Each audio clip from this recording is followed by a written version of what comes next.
Okay. ఇక విష్ణుప్రియకి సంబంధించి మనం చూస్తే విష్ణుప్రియ కొంత శృతి మించుతోంది అన్నది వచ్చిన ఇప్పుడు ఇష్యూ. అంటే ఆమె సోషల్ మీడియాలో పెడుతున్న ఫోటోలు అసభ్యకరమైన ఫోజులు అన్నది ఆమె పైన వచ్చిన ఒక ఎలిగేషన్, ఒక ఇష్యూ.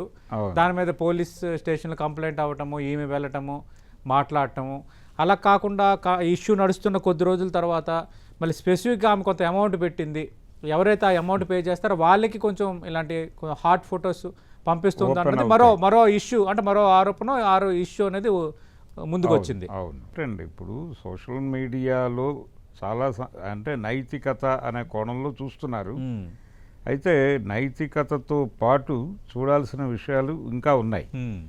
మనం ప్రస్తుతం చాలా పద్ధతుల్లో మీరు మాట్లాడండి అంటే ఒక అమ్మాయితో మాట్లాడాలనుకుంటున్నారా, నిమిషానికి ఎంత ఛార్జ్ అవుతుంది, మీరు ఈ యాప్లోకి వచ్చి మాట్లాడుకోండి అని నోటిఫికేషన్స్ చూస్తున్నాం మనం. అలాగే బుక్ అవుతున్న వాళ్ళు ఉన్నారు, మహామాలే ఉన్నారు. అవును. అలాగే వీడియో చాటింగ్లోకి వెళ్ళదలుచుకున్నారా, వాళ్ళ ప్రొఫైల్ని బట్టి ఈ టారిఫ్లో ఉన్నారు.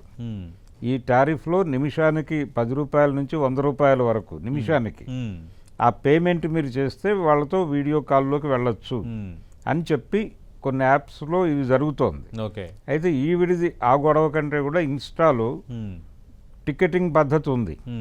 టికెటింగ్ పద్ధతి అంటే ఈ అమౌంట్ కడితే ఇంకొంచెం ప్రీమియర్ ఫొటోస్ చూడొచ్చు, ఆ ఏరియాకి మిమ్మల్ని అలో చేస్తాము అన్న పద్ధతులు. అంటే ఇది డబ్బులు జనరేట్ అవుతున్న మాట వాస్తవమే.